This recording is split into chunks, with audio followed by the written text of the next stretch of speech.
Sesión General INPER.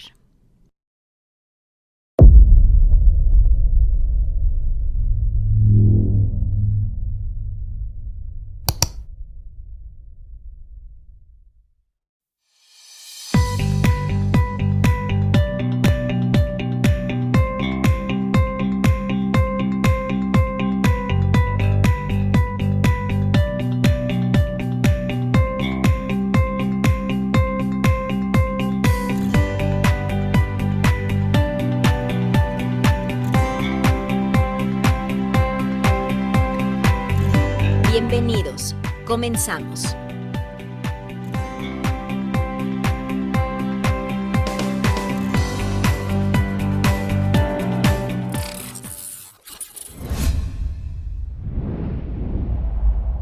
Secretaría de Salud, Instituto Nacional de Perinatología, Isidro Espinosa de los Reyes. Buenas tardes, les damos la bienvenida a la sesión general del día de hoy. A nombre de la doctora Ana Cristina Arteaga Gómez, directora general del Instituto, y de la doctora Viridiana Gorbea Chávez, directora de Educación en Ciencias de la Salud, tenemos la oportunidad de contar con el doctor Pedro Silvestre Miguel Pérez, el cual es adscrito al Departamento de Anatomía Patológica, quien nos hablará de un tema muy importante para la formación también de los médicos residentes, que se llama Errores Clínicos Comunes con el Servicio de Patología. Bienvenido, doctor. Muchas gracias, doctora, muy amable. Efectivamente, vamos a dar una revisión rápida, somera, sobre este tema que, si bien a nivel intrainstitucional está en gran parte subsanado gracias a herramientas como el expediente electrónico y a los procesos administrativos y los manuales operativos de cada área, es, sin embargo, un elemento de terrible importancia cuando salimos del calorcito acogedor de la institución y nos tenemos que enfrentar al mundo con prácticas que no están regladas, que no están normadas y que en muchas ocasiones le dan prioridad al negocio económico sobre la atención de la salud. Varios de estos errores clínicos, como veréis, seguramente estaréis pensando que aquí dentro del INPER están subsanados. Realmente nunca es así al 100%. Aprovechando que están empezando los residentes, internos, becarios y toda la gente de nuevo ingreso, quería aprovechar para presentarnos con vosotros y que sepáis dónde está el área de patología y dónde podéis ir a buscarnos en cualquier momento. Ubicáis todos la entrada por urgencias con el comedor a la derecha del comedor, no sé por qué todo el mundo lo ubica rápidamente. Y girando a la izquierda veréis dos grupos de checadores. Hay una puerta entre medio con un letrero pequeñito, tímido arriba que dice patología. Esa es la primera puerta en la que podéis encontrar a Adri. Saluda, Adri. Y a Mari detrás del archivero también. Cualquiera de las dos, Adri y Mari, hola Mari. Cualquiera de las dos os puede atender fácilmente cuando estéis buscando datos o el estatus de algún estudio, algún reporte, algún patólogo en concreto que estéis buscando, algún reporte que no encontráis en el expediente electrónico y queréis saber el motivo de ese atraso o el motivo de que el reporte no haya llegado todavía. Todo esto en esta primera puerta con Adri y con Mari. Las tenéis otra vez. Normalmente de 8:30 a 3, ellas siempre están, si no está una, está la otra. Y es muy importante que llevéis la información del nombre del paciente, el número del expediente, pero sobre todo la fecha, porque en patología nos organizamos con la fecha en la que se operó la paciente. Para la segunda puerta dejamos checadores y los elevadores y pasamos a esta segunda puerta donde encontraréis a las citotecnólogas, en este caso en la mañana Remedios, que es la que está aquí. Hola, Remedios. Aquí podéis dejar los papanicolaos, las citologías cérvico-vaginales. En la tarde encontraréis otra citotecnóloga que se llama Silvia. Justo enfrente el laboratorio, donde usualmente os piden que si el vasito con alcohol, que si... Y girando a la izquierda, al fondo, la sala de autopsias, la sala de inclusión, donde normalmente siempre encontraréis haciendo algo al maestro de la sala, Fernando Fernando, este risueño caballero os va a ayudar en todo lo que ocupéis, entrega de muestras o cualquier problema que tengáis.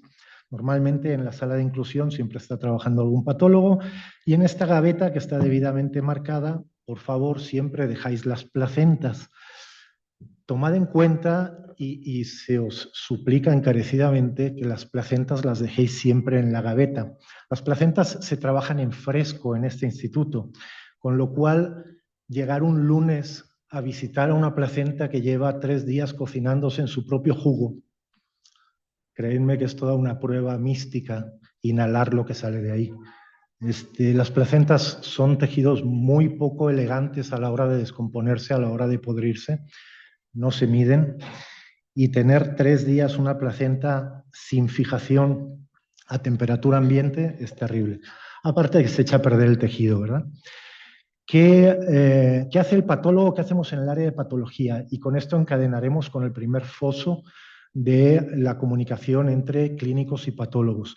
Hacemos un diagnóstico en base a 5 niveles de análisis. El primer nivel de análisis nos lo proporcionáis vosotros. Es el entorno clínico, el marco clínico en el que el patólogo tiene que empezar a hacer los análisis. En este caso, el primer nivel de análisis es el análisis macroscópico. Las sesiones macro son divertidas, a mí siempre me han gustado y siempre he sentido que cuando rotabais los residentes por patología es el nivel de análisis que más os beneficia, sobre todo los residentes que vais o que tenéis práctica quirúrgica, porque finalmente lo que vais a encontrar en el paciente es la pieza macroscópica que luego vais a analizar en el laboratorio de patología. Qué mejor que en el mismo paciente sepáis identificar datos de benignidad, datos de malignidad, datos sugestivos de carcinoma, datos sugestivos de sarcoma, le voy a buscar cadenas ganglionales, le voy a buscar afección de órganos con alta irrigación venosa. Entonces, el nivel macroscópico, aparte de interesante, es, yo creo, del que más os beneficiáis los especialistas cuando rotáis por el área de patología. El patólogo normalmente, una vez enmarcado en toda esa información clínica que vosotros nos dais y hecho el primer análisis macroscópico, va a cortar, va a seleccionar unos fragmentos de tejido, los va a someter a proceso al laboratorio, usualmente con una tinción básica de hematoxilina eosina. En base a esta tinción de hematoxilina eosina, si hace falta algún otro ángulo, alguna luz adicional para buscar un agente infeccioso, un depósito de algún elemento que se esté acumulando ahí, es muy probable que el patólogo le solicite alguna tinción extra y si es necesario bajaremos a nivel de estudio molecular.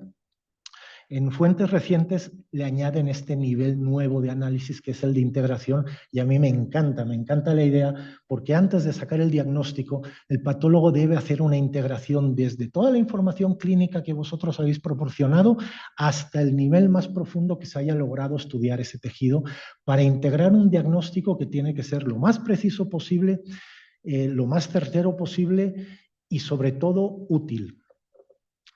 Entonces, dentro de estos datos clínicos que nos tenéis que facilitar, suena muy obvio y de nuevo a nivel intrainstitucional quizá está un poco de más decirlo, pero la identificación es básica, ahora lo veremos.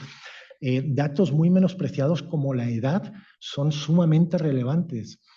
Porque la mayoría de patólogos tenemos la cabeza organizada por grupos de edad. Sabemos que los carcinomas le dan a este grupo de gente y que los sarcomas se van a los extremos.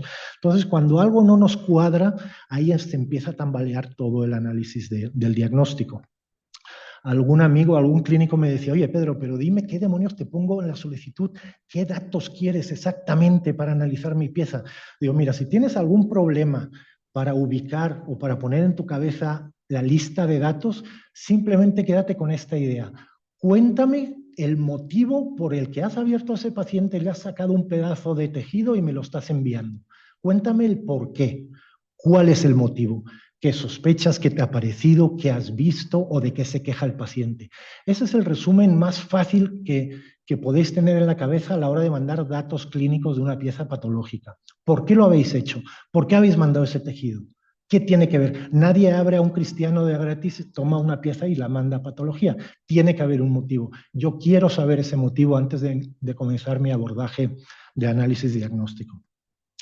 Por supuesto, cualquier condición especial que sea relevante, y esto ya no lo menciono mucho, pues es información muy válida para el patólogo. Si esa paciente tuvo un adenocarcinoma endometrio o tuvo un cáncer de mama y de repente le crece una bolita en una zona anatómica que corresponde a cadenas ganglionares, oye, entonces como que eso sí me interesaría saberlo, ¿no? Que ha tenido antes un cáncer de mama.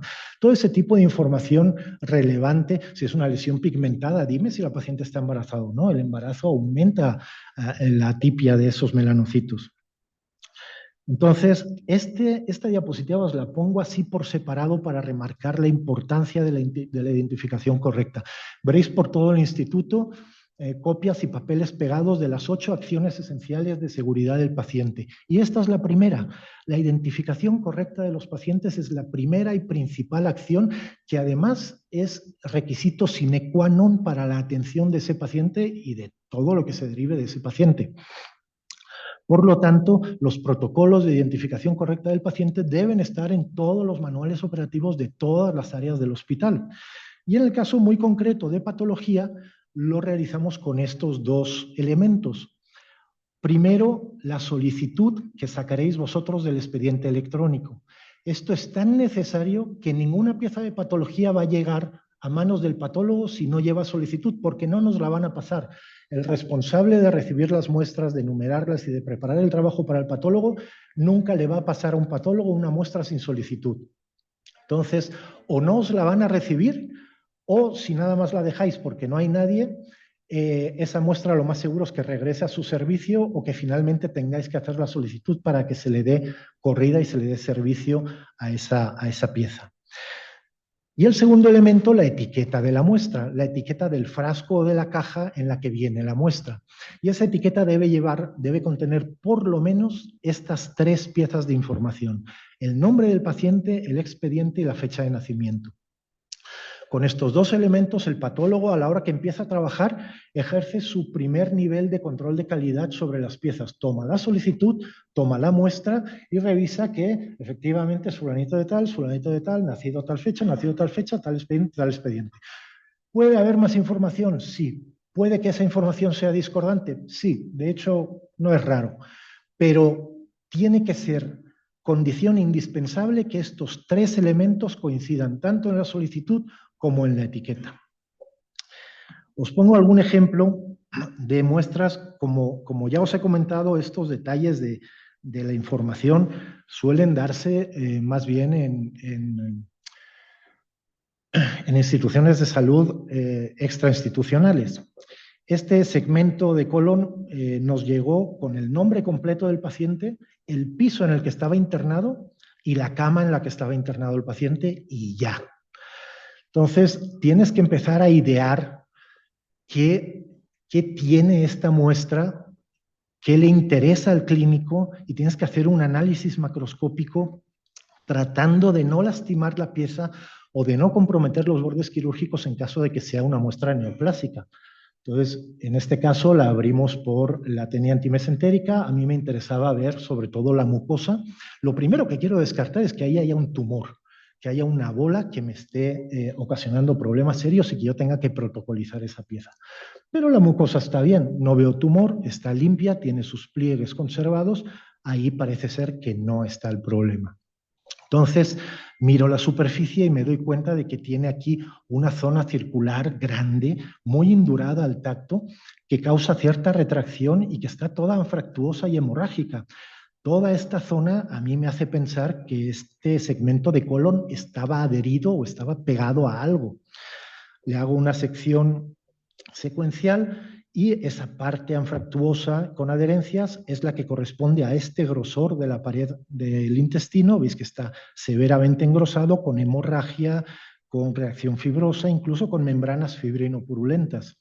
La pista la tenemos en el corte secuencial de la pieza, donde vemos que hay mucosa que está atravesando, fijaos cómo atraviesa la mucosa toda la pared del intestino y llega, ahí donde llega la pinza, llega a hacer bolitas, llega a hacer bolsitas, saculaciones que se salen del intestino.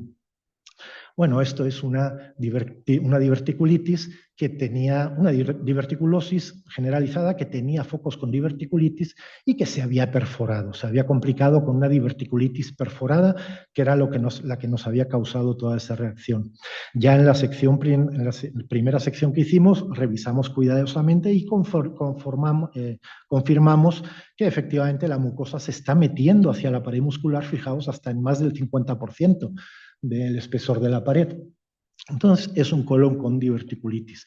Que hubiera sido muchísimo más fácil que te dieran esta información desde el principio con la pieza. De acuerdo, exactamente. Bienvenidos al mundo real. Así es la medicina fuera de la institución. Hay que improvisar sin estropear la pieza. Os muestro otro ejemplo.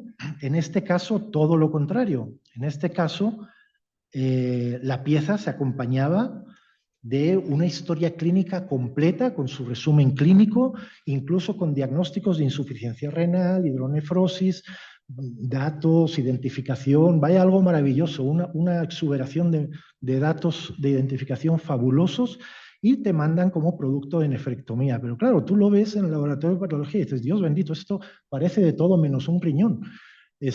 Tiene ahí su hilio con tejido adiposo, claramente suturado, y te dicen que eso es un riñón.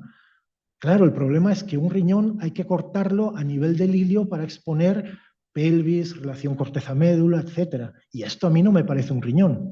Entonces, bueno, le damos el beneficio de la duda porque los datos que acompañan a la pieza están escrupulosamente llenados.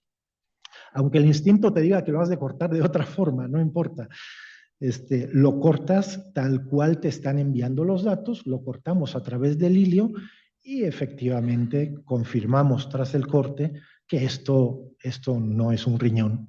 Evidentemente esto es un bazo. Esto es un hermoso bazo con un poquito de hemorragia subcapsular, con deficiencia de fijación, como usualmente tienen los bazos que no han estado suficiente tiempo en formol. Pero un bazo corriente y moliente, de hecho sin gran patología. Entonces, este es un ejemplo de una pieza anatómica que traía datos clínicos exuberantes, suficientes, pero equivocados. Perdón. Entonces, no siempre que los datos clínicos vienen completos, el análisis macroscópico es fácil. A veces encuentra uno discordancias pues tan graves y tan severas como esta, ¿no? En la que nada que ver el órgano que te refieren con el órgano que finalmente tú recibes. Listo. Listo. Hay casos, muy pocos casos, los hay en el nivel de análisis macroscópico y los hay en el nivel de análisis microscópico. Hay datos que tú haces ese nivel de análisis y en cierta forma, y sin que nadie se sienta ofendido, la verdad es que me importa un bledo lo que me han dicho. Esto es esto. ¿Por qué? Porque tiene características en la macromorfológicas y en la microhistológicas tan patognomónicas y tan típicas de cierta patología que no me importa que tú aquí hayas pensado que esto era un cistadenoma seroso, que tú hayas pensado lo que sea. Cuando tú recibes esta muestra y la procesas, y esto de nuevo ocurre a nivel macro y a nivel micro también. Bueno, lo vais a ver en el video. En el momento en que abra la pieza, la mitad de vosotros ya sabéis qué órgano es y qué tumor es, de qué estamos hablando aquí. ¿Alguien, alguna idea? Un tumor que tiene pelos dentro, que es un teratoma, claro. Es un tumor, ningún tumor, por eso desde fuera, bueno, hay datos sugestivos de teratoma, como el signo de la fobia, como la superficie leopardada, que la gente que rota por patología aprende a distinguir y que cuando estás en cirugía, tú abres, ves un tumor en el anexo y dices, sin tocarlo, esto es un teratoma, ya me los conozco. Efectivamente, por eso desde fuera yo tomé un cuchillo de acero al carbón, porque estos teratomas suelen tener dientes, huesos y pedazos de tejido calcificado que pueden ser peligrosos a la hora de meterle el cuchillo. Pero pues sí, como veis, mucho pelo, muchos dientes, mucho material seboso, mucha queratina, esto evidentemente es un teratoma. Entonces, los datos clínicos, los diagnósticos clínicos, el ORADS, todo eso es bonito, todo eso es importante, pero con este nivel de análisis macroscópico, la verdad es que tienes evidencia suficiente como ya para ir integrando un diagnóstico completo. Toca lavar todo ese contenido para ver lo que se ha de ver en todo tumor quístico de ovario, sea teratoma, sea cistadenoma, sea lo que sea, tenemos que valorar el grosor de la pared, tenemos que valorar el grosor de la pared. Y para valorar el grosor de la pared, pues había que limpiar el contenido para exponer que la pared, como veis, es perfectamente translúcida. Esto es un dato interesante. Un tumor quístico de ovario que es translúcido, es raro que sea maligno. Puede tener otras zonas opacas, ahí es donde nos preocupamos. Siempre que hay un crecimiento epitelial, en un tumor epitelial como son los quísticos, las zonas translúcidas nos indican un crecimiento ordenado, un crecimiento lineal, y las zonas opacas nos indican un crecimiento desordenado, papilar, proliferante, exuberante. En este caso, este teratoma, que aún siendo teratoma debe ser sujeto a análisis para buscar exactamente las zonas posibles zonas de componente maligno.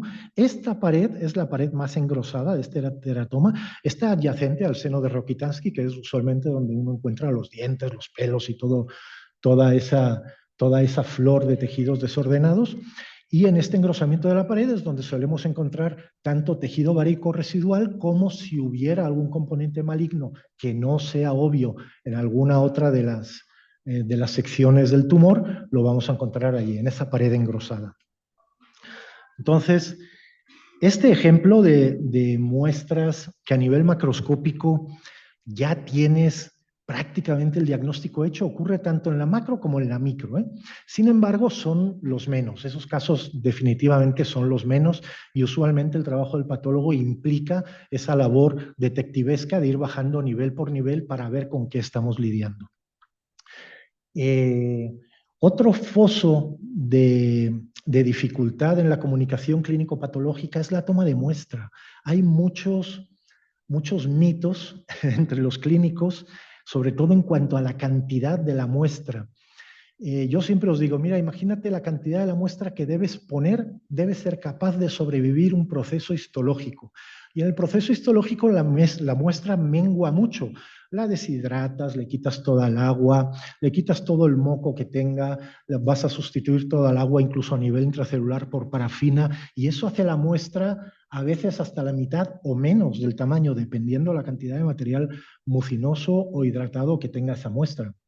Entonces, es muy importante tomar eso en cuenta, y si vosotros podéis elegir en un momento dado para una muestra entre sacar poquito o sacar algo más, siempre iros por algo más, porque el material en el proceso histológico se pierde.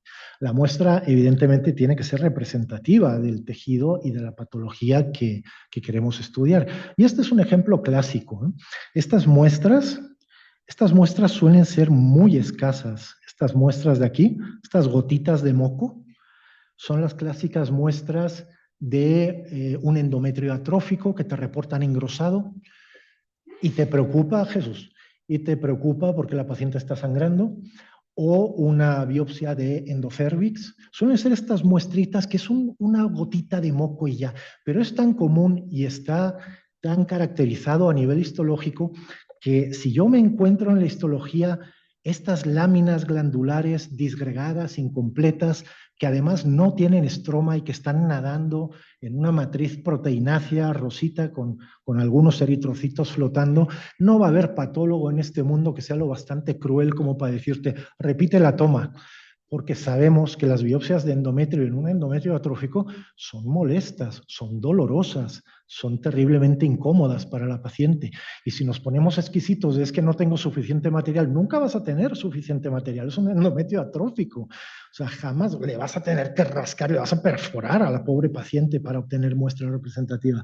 Entonces, prácticamente cualquier patólogo con corazón os va a diagnosticar con esa muestra cambios compatibles con o endometrio atrófico disgregado o cambios compatibles con atrofia endometrial. porque la atrofia también causa sangrado. Ahora, si vosotros como clínicos ahí veis una discrepancia, oye, pero este sangrado no parece atrofia, este sangrado es un grifo abierto, aquí está pasando algo, ok, vamos a empezar desde cero otra vez, con ese nuevo entorno clínico vamos a iniciar el análisis otra vez.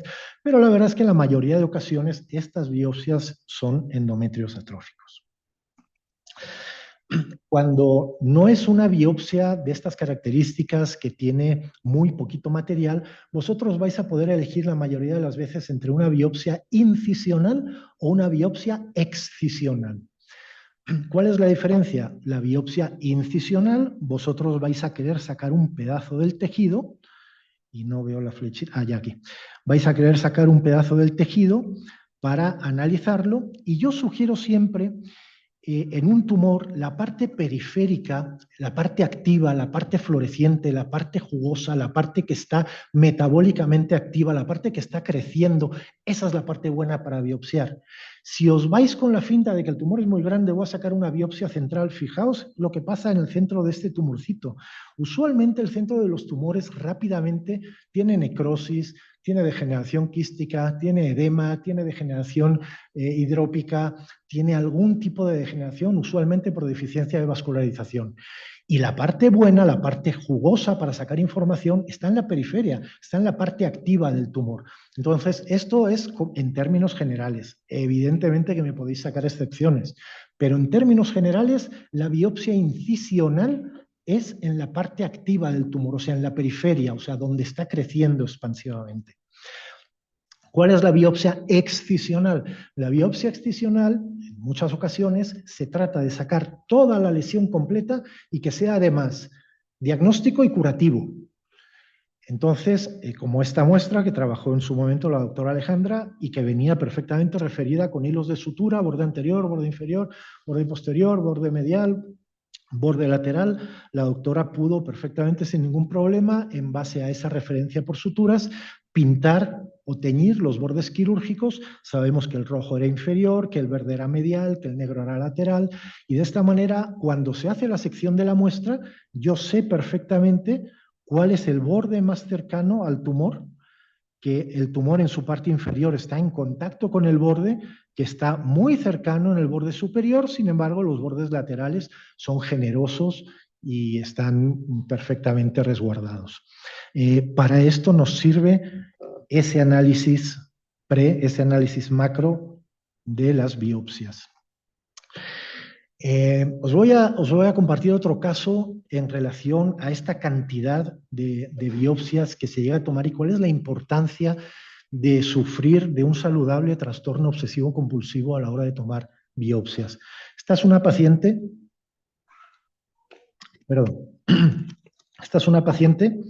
que se pasó mucho tiempo con sangrado uterino anormal, iba a instituciones de gobierno e instituciones particulares, se quejaba de que estaba sangrando.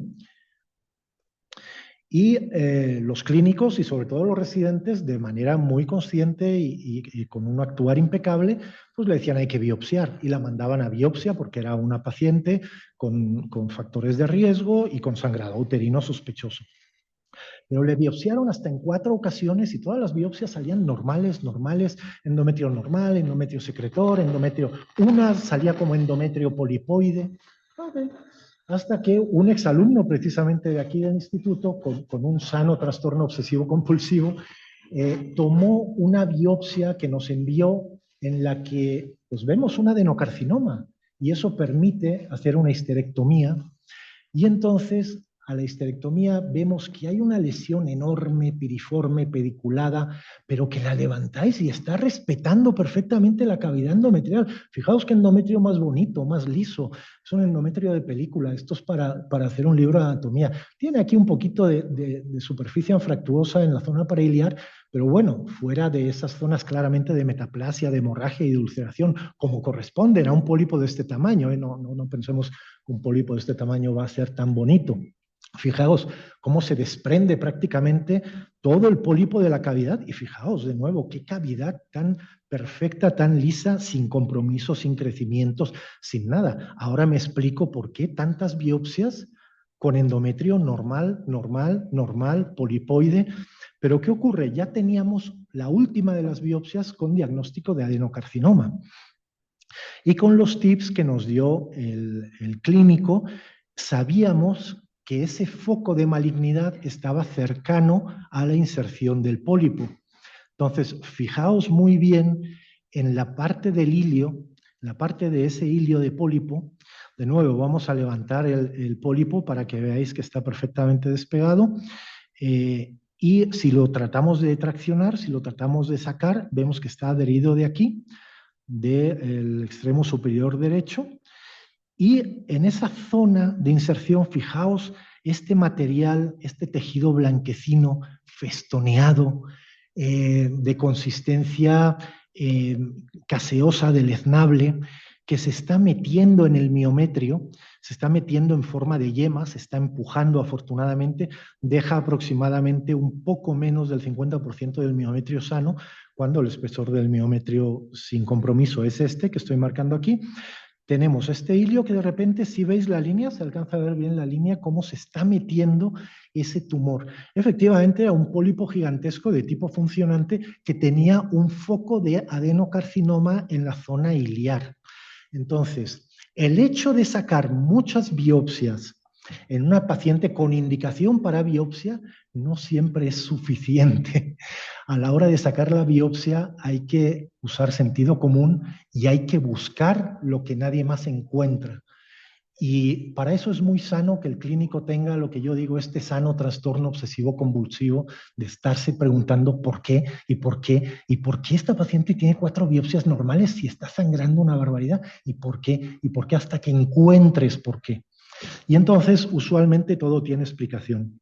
Entonces, estas biopsias repetidas no siempre son garantía de éxito. La fijación entre patólogos es uno de nuestros temas favoritos. Mirad, la preservación del tejido orgánico no es nada nuevo. La humanidad, desde que el hombre es hombre, está tratando de preservar el tejido orgánico en la forma lo más intacta posible, porque eso le daría solución a la clásica pregunta de cómo hago para que en época de abundancia pueda yo guardar y consumir luego en época de escasez lo que tuve antes. Entonces, eso ha obligado a la humanidad a buscar 1000 formas. Además, es una historia que si uno se mete a hacer una sesión cultural de este tipo es sumamente interesante. Cómo el hombre se las ha ido ingeniando y ha ido, por esta necesidad imperiosa de conservar el alimento, ha ido desarrollando técnicas y tecnología para conservar el alimento. Bueno, pues el patólogo básicamente lo que hace en la fijación es eso, es preservar el tejido desde el momento en que vosotros lo sacáis hasta el momento en que yo lo tengo debajo del microscopio. Quiero que se preserve lo más íntegro posible, estructuralmente, químicamente, con todas sus características. Incluso hoy en día voy a exigir que incluso tenga sus determinantes antigénicos intactos para poder estudiar el tejido a nivel molecular. Entonces, ¿cómo hacemos para obtener ese efecto de preservación del tejido, conociendo la maldita manía que tiene todo tejido orgánico de empezar a podrirse una vez lo sacas del cuerpo? Bueno, pues para eso tenemos básicamente, y sin que sea a propósito de esta presentación, hacer un análisis exhaustivo, como os digo, muy interesante, pero que se escapa a los propósitos ahora mismo de la presentación, de los fijadores que utilizamos en patología. Básicamente englobados en 2 grupos, los físicos y los químicos.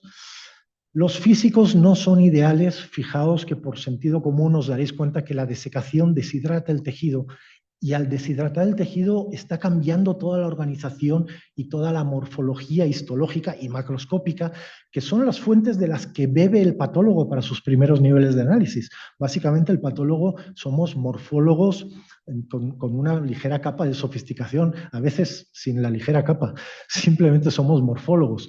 Entonces, si nos deshidratas el tejido, pues nos tiras todo el castillo por el suelo, ya no sabemos dónde empezar ese análisis. Entonces la desecación no es buena idea. Con la congelación pasa lo mismo que le pasa a la Coca-Cola de cristal cuando la metéis en el congelador. La Coca-Cola acaba reventando el envase, el continente. Exactamente lo mismo le pasa a la célula. La célula tiene un contenido de agua variable según el tejido, que una vez lo congeléis va a tender a dilatarse y va a alterar la morfología de la célula. Por eso tampoco, y esto me sirve para hacer el paréntesis, un estudio transoperatorio no es un estudio definitivo. El estudio transoperatorio no sirve para sustituir al estudio definitivo. Esto os tiene que quedar muy claro. La congelación, como se dice finamente, le rompe a su progenitora mayor a todas las células del tejido. Y eso ya no nos sirve para hacer un análisis histológico después. Entonces, congelación y desecación, en principio, salvo ciertas excepciones como el estudio transoperatorio, que es de diagnóstico muy limitado, nos vamos con los fijadores químicos. Básicamente glutaraldehídos, formoles, metanol, etanol, la combinación de varios. Por supuesto, hay combinaciones tanto de los químicos como de los químicos con los físicos. Es un tema muy interesante, pero también muy extenso. Y aquí me gustaría hacer énfasis en un par de mitos que están muy arraigados incluso en médicos que tienen años de práctica y siguen pensando que la combinación de formol y frío es buena. Si vosotros metéis un tejido en formol, dependiendo de las condiciones de pH, de la hidratación de ese tejido, de la configuración del tejido, no todo el tejido se deja penetrar igual y a la misma velocidad por el formol, pero podemos hablar que en promedio el formol entra a 1 milímetro por hora hacia el tejido. Ese milímetro por hora lo podéis acelerar si lo dejáis ligeramente por arriba de la temperatura ambiente. A 27-28 grados el formol puede hasta duplicar su velocidad de penetración en el tejido. Pero si lo metéis en la nevera, ese formol paraliza su velocidad de penetración al tejido. Entonces, con la mejor intención del mundo, sacáis, digamos, una vesícula biliar, la metéis en formol y decís, bueno, el patólogo llega hasta el lunes, mientras tanto lo voy a meter en la nevera. Bienvenida la paliza que le habéis pegado a la vesícula, porque se va a empezar a podrir inexorablemente, porque el formol va a quedar en la superficie y nunca va a poder penetrar estando en un ambiente frío. El frío disminuye la velocidad de penetración del formol en el tejido, ¿vale? Básicamente ya sabéis que el formol es un gas, además es un gas caprichoso que en cuanto puede regresa a su forma de gas y nos hace llorar y toser, pero es un gas que se satura en agua y que te lo venden y lo ocuparéis cuando salgáis del instituto, te lo venden en lanceta, te lo venden en la mayoría de tiendas de suministros como 1 litro de formol o formaldehído al 37, en porcentajes que oscilan entre el 37 y el 40%. Es 1 litro. Ese formol no lo podéis usar directo, hay que diluirlo. Y hay que diluirlo en 1 en 10. Entonces, con ese litro tenéis 10 litros de formol para jugar todo el tiempo que queráis. Entonces, es un fijador muy socorrido, muy barato, sale más barato que el agua, y muy bueno. Como os decía, depende de la temperatura, el pH, el fijador que se utilice. Os voy a compartir otro caso de un tejido precisamente sin fijar. Esto es una manga gástrica que nos enviaron por una cirugía bariátrica y que tenía 1 semana en agua. Claro, cuando a mí me llega esta manga gástrica, fijaos la consistencia, eso es un trapo. ¿Con eso qué puedes hacer? Con eso no puedes hacer nada. Además, 1 semana en agua, eso está contaminado. Eso evidentemente que ha perdido toda estructura histológica. Bueno, ha perdido hasta la estructura macroscópica. Es difícil incluso ver los pliegues gástricos ahí. Si tenías alguna esperanza de hacerle inmuno, olvídate de eso. Los determinantes antigénicos, si eso tiene 1 semana, hace 6 días y 23 horas que se perdieron los determinantes antigénicos. Por supuesto, todos los criterios diagnósticos morfológicos de histología que utiliza el patólogo, aquí están más que perdidos. Entonces, ese tejido no sirve de nada. Y aquí está lo grave. Las confusiones y las alteraciones en los procedimientos de fijación son irreversibles. Lo repito, son irreversibles. Una vez el tejido está podrido, podrido está. Una vez el tejido se infectó, se llenó de hongos, se ha descompuesto, se ha podrido en agua, perdido está. No sirve para nada. Esto a lo mejor si tomáis una biopsia de piel en un paciente que tiene múltiples lesiones, pues bueno, le tomas otra biopsia. Pero, ¿qué tal si es una biopsia hepática? ¿Qué tal si es una biopsia por punción de próstata? Maldita la gracia que le va a hacer al paciente que le tengan que tomar otra. Entonces, no es fácil reponer el error de fijar mal una muestra patológica. Y ese tipo de cosas sí ocurren, sí pasan. Aquí cuántas veces nos hemos juntado los patólogos y a modo de chiste y a modo de gracia, pues a mí el otro día me llegó en pinol, pues a mí me mandaron una en Bel Rosita.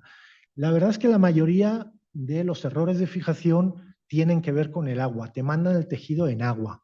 Y como veis aquí, pues lo primero que se hace, un caldo de cultivo bárbaro con todo ese glucógeno que se libera del citoplasma lisado y que de repente es fabuloso para cualquier hongo, bacteria o bicho que pase por ahí y se llena de estas natas de hongos. Esto, evidentemente, este tejido ya no sirve para nada. Y eso es en agua. Hemos recibido muestras en cloro, en lejía o lavandina, como dicen en Argentina. Hemos recibido muestras en pinol, muestras en Bel Rosita. Alguna vez en la descripción macroscópica yo tuve que poner la muestra forma burbujas iridescentes de agradable aroma floral. Y no era recochineo, no era broma, no era burla, era una descripción macroscópica real, porque me habían mandado la muestra en jabón para pisos. Entonces, depende mucho de los protocolos de seguridad que se tiene en quirófanos y que se tiene a nivel institucional para dictar todo este tipo de situaciones. Una pequeña muestra, como os decía, este es el hígado barra riñón que vimos hace poquito. Fijaos cómo el formol ha penetrado perfectamente este centímetro y medio del órgano, del bazo. Esto está firme, está muy trabajable. Incluso aquí ves pulpa blanca, ves pulpa roja. Este tejido está perfecto para sacar un corte, una muestra. Sin embargo, esta parte del centro, aquí no ha llegado el formol. Este tejido está todo blando, todo fresco, está sin fijar. Esto no es problema como en este útero, por ejemplo. Esta es una muestra de aquí, muy reciente. Aquí no hay tanto problema. El útero lo operáis hoy, mañana lo estamos trabajando. Oye, es que el formol nada más alcanzó a meterse, aquí veis la línea, a ver si aquí veis la línea donde alcanzó a meterse el formol y todo este centro de endometrio y miometrio rosadito y blando no está fijado. Pero bueno, tiene horas que lo habéis sacado del paciente y el patólogo ya lo está cortando. Y en cuanto lo corte, lo va a meter los cortes finos a fijación otra vez para proceso y se va a fijar bien. Aún así, ¿cuántos ginecólogos estáis familiarizados con el término endometrio con cambios autolíticos leves o cambios autolíticos moderados o endometrio con intensos cambios autolíticos? ¿Por qué la autólisis? Porque nunca llegó el formol a penetrar hasta el miometrio y se ha podrido, se ha alisado. Entonces, este es uno de los fosos de los errores de comunicación que, llegado a este punto, es irremediable. No se le puede poner solución. El tejido, una vez se pudre, podrido está. A mí me gusta mucho esta fotografía porque ilustra de alguna forma cómo podemos entender una fotografía a través de métodos indirectos. Aquí la sombra que emite una fuente de luz lateral nos permite saber de qué se trata la fotografía y cuáles son los animalitos. Pero si no hubiera esta sombra, tendríamos serias discusiones y serios problemas, cada quien dando su versión de qué es lo que estamos viendo.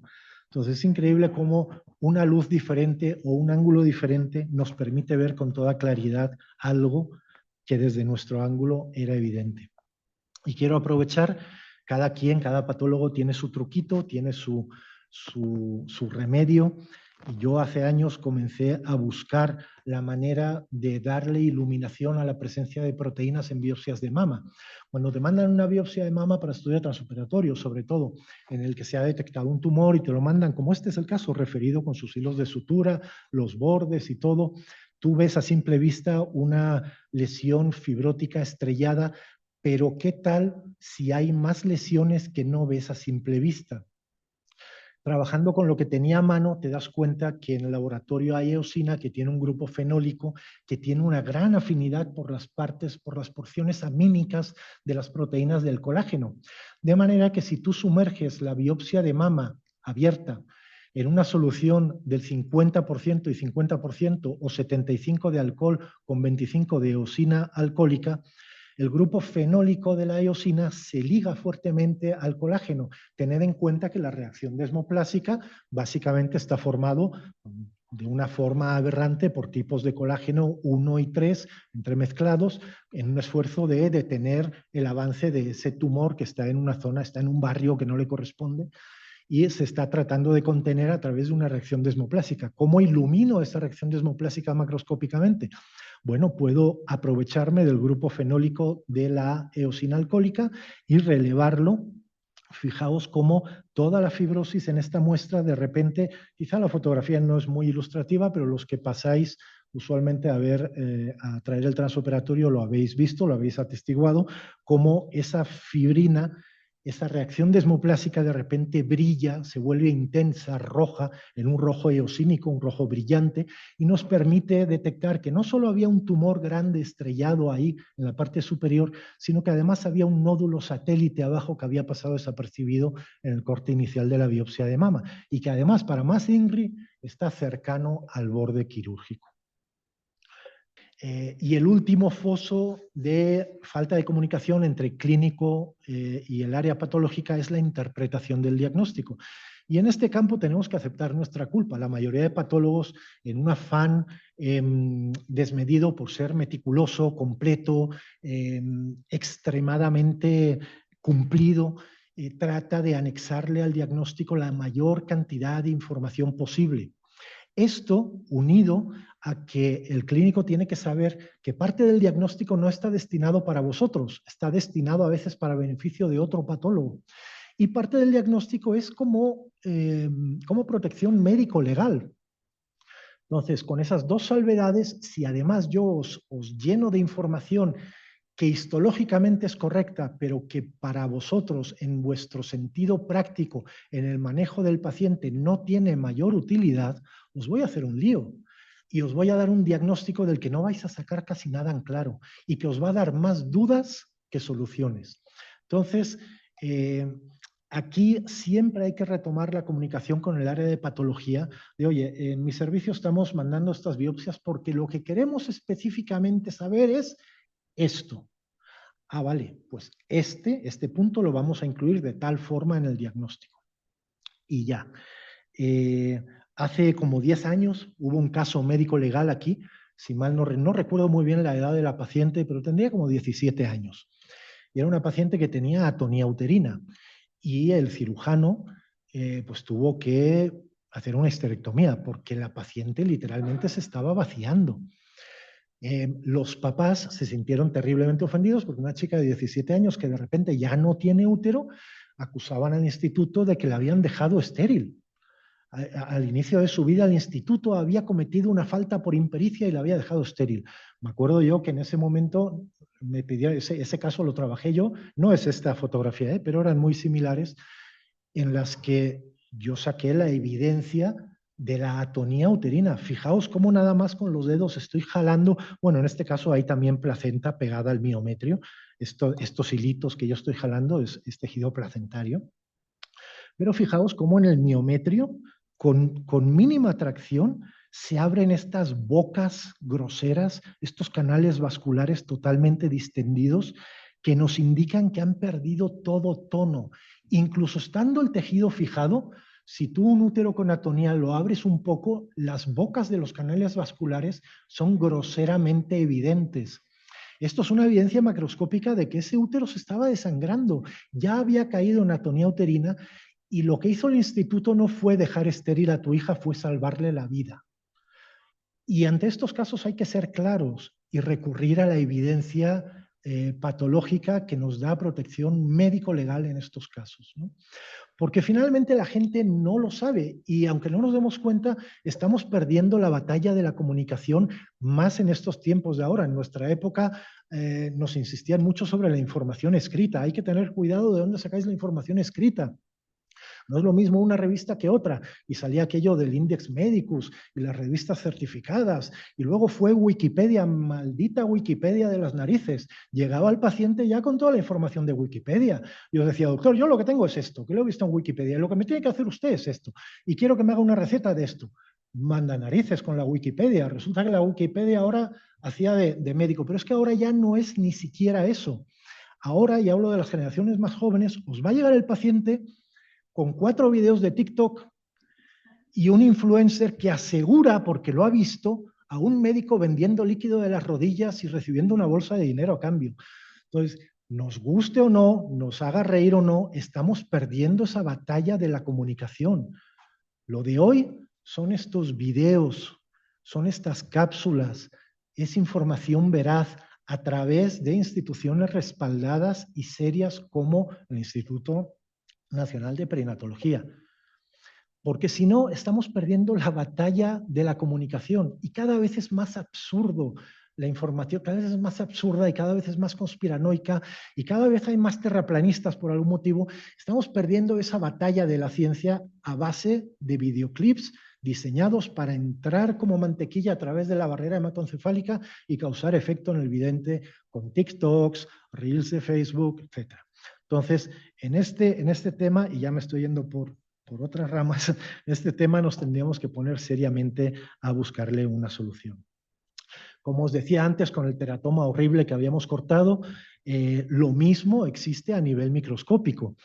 Si me paso mucho de tiempo, alguien por favor que me dé una señal, porque luego yo me pongo a hablar y no me mido.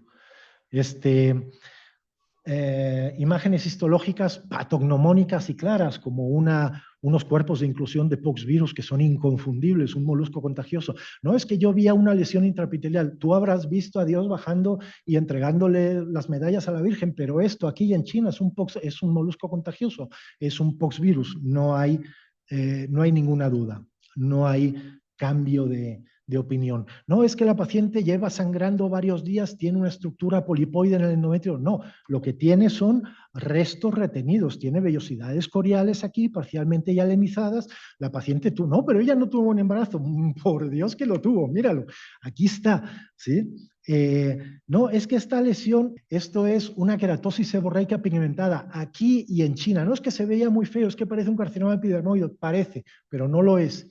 Hay criterios histológicos que son impepinables, que son indiscutibles, igual que lo era el teratoma, y igual desgraciadamente que lo son también las atipias celulares, las transformaciones malignas.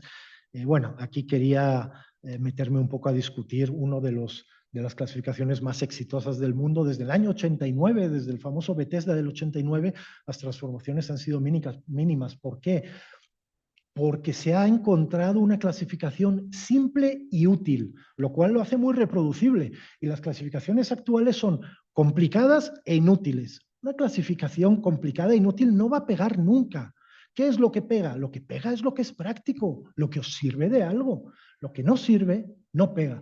Por muy bonito, por muy elegante, por muy sofisticado que se oiga, si no es práctico, no va a pegar.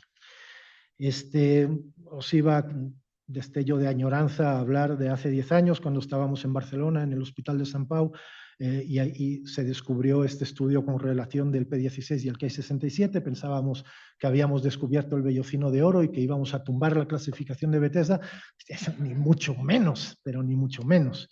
Entonces, perdón por la acelerada del final, me queda agradecer al resto de componentes del área de patología, la doctora Palafox, la jefa de servicio, que está aquí además, el doctor Miguel Ángel Santa Rosa, la doctora Diana Laura Díaz Pérez, que está trabajando, como de ser, y el doctor José María Ramos Arriaga, que está en las tardes. Cualquiera de nosotros está a vuestra disposición para lo que ocupéis, ¿vale? Le agradecemos mucho su presentación, doctor. ¿Hay alguna duda para el doctor en los 3 minutitos que nos quedan? Sí, doctor. Doctor, muchas felicidades. Me da mucho gusto volverlo a oír aquí en el auditorio. Es un profesor excepcional. Quería yo preguntarle qué relación encuentra usted de la interacción con el patólogo en el quirófano en cuanto a los transoperatorios, si estos son viables, la muestra es suficiente, puede haber errores precipitados hacia un tratamiento si se da una opinión sin el estudio completo de la pieza, ¿no? Sí, claro. El estudio transoperatorio, bueno, eso además es un tema largo, extenso y divertido. El estudio transoperatorio, básicamente a mí me gusta explicarlo así. El cirujano entra a quirófano con un plan de vuelo, ¿vale? Yo sé perfectamente lo que voy a hacer, qué estructuras anatómicas me voy a encontrar, qué tumor o no tumor me voy a encontrar, cómo lo voy a resecar. El cirujano entra con un plan de vuelo determinado. En el momento de la cirugía, algo ocurre que trastoca tu plan de vuelo. Y de repente tu plan de vuelo, que parecía derecho, claro, firme, y que ya lo tenías todo hasta practicado desde el día antes, de repente se abre en 2 o en 3. Podría hacer esto, pero también podría hacer esto, pero podría hacer esto. Ese es el estudio transoperatorio. Cuando se abre tu plan de vuelo y tienes varias opciones, ¿qué voy a hacer? Voy a protocolizar un adenocarcinoma, por ejemplo, de endometrio. Es un FIGO 1, quiero saber si realmente está invadiendo más del 50% del miometrio o no, porque eso me abre 2 opciones en mi plan de vuelo. Nada más quito el útero y ya, bendito sea, porque es una señora de 80 años, diabética, hipertensa, y de milagro la tenemos aquí todavía funcionando. No quiero alargar el tiempo de cirugía. O resulta que es un adenocarcinoma que tiene focos de alto grado y que además está perforando hasta la serosa y que de repente tengo que protocolizar, quiera o no quiera. Tengo como cirujano que tomar esa decisión, qué es más peligroso, mantener a la paciente ahí o protocolizar cómo es lo que debo hacer. Para eso sirve el estudio transoperatorio, para determinar esa bifurcación dentro del plan de vuelo de la cirugía. Es una forma improvisada de explicarlo, pero yo creo que es lo suficientemente clara. Si el estudio transoperatorio no va a alterar tu plan de vuelo, el transoperatorio no tiene sentido. Ningún sentido. El transoperatorio debe influir la decisión, o sea, el resultado del transoperatorio debe influir activamente en tu plan de vuelo quirúrgico. Si no es así, ¿para qué lo mandas? ¿Sí me explico? Muy bien, en esas circunstancias, obviamente, los casos clínico-quirúrgicos lo convierten a usted en el internista de todo el caso y llegar a la finalidad y a la justificación de lo que se había pretendido hacer. En el caso del aparente riñón, que acabó siendo un trombo, ¿de acuerdo? Ahí hubo un diagnóstico transoperatorio que permitió ir a buscar el riñón a otro lado, o fue una dilatación, un aneurisma o algo que distrajo al cirujano. ¿Qué opinión tendría al respecto? No, esto era un bazo. Fue además un caso interesante. No fue transoperatorio porque la mayoría de instituciones particulares, pequeñas o medianas, no tienen crióstato. Crióstato es un aparatejo que a lo mejor te cuesta 1,5 millones de pesos, que junto con toda la inversión del personal que lo maneja, el patólogo y tal, hace que la mayoría de hospitales medianos vean inviable económicamente el tener un departamento de patología y mucho menos con área, qué amable, gracias, y mucho menos con área de, y mucho menos con área de transoperatorio. Mucho menos con área de transoperatorio. Entonces esto era un estudio definitivo. La pieza la mandaron para estudio definitivo, no se hizo transoperatorio, el cirujano estaba extrañado por la configuración extraña de ese riñón, él estaba convencido que había sacado un riñón. Fue un caso muy interesante. En realidad no fue un error de datos, fue un caso de polisplenia con agenesia renal muy interesante, muy bonito.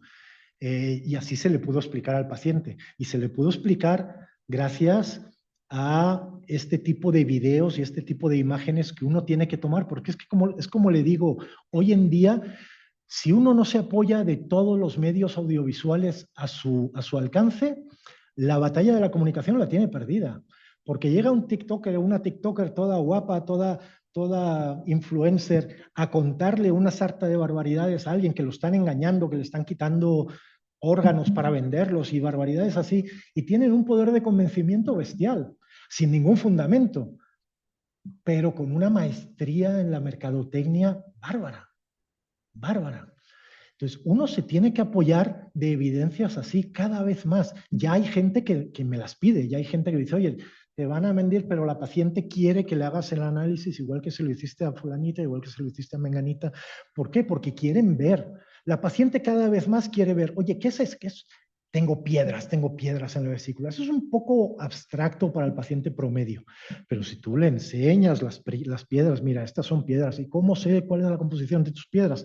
Toma una, estrújala entre los dedos, ve cómo sale el colesterol, ve cómo se aplasta esa grasa amarilla entre los dedos. El paciente se queda con la boca abierta y ya no tiene ninguna duda de lo que le has hecho y del diagnóstico que le has dado. Y finalmente la batalla que estamos teniendo es la batalla por la credibilidad con los pacientes. Y es la batalla que estamos perdiendo absurdamente con argumentos que son increíblemente absurdos, pero que están presentados con una tecnología mercadotécnica maravillosa.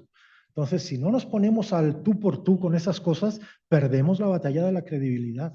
Por eso cada vez es más frecuente que te soliciten en la patología privada, y también lo hago aquí en el instituto, porque finalmente vi desde 10 años antes que para casos médico-legales es terriblemente práctico que tú tengas la evidencia, y no solo la fotografía, el video de cómo trabajaste esa pieza, para que no haya lugar a dudas de la evidencia.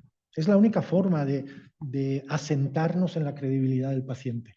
Y esto estoy convencido, a lo mejor ni lo alcanzamos a ver, pero esto va a seguir evolucionando así. Y el médico se va a tener que poner al tú por tú con toda la mercadotecnia de convencimiento que existe actualmente. Eso es un hecho. Estoy segurísimo. Perdón por tantos rollos, que hablo y hablo. Les agradecemos su presencia y damos por concluida la sesión general. Gracias.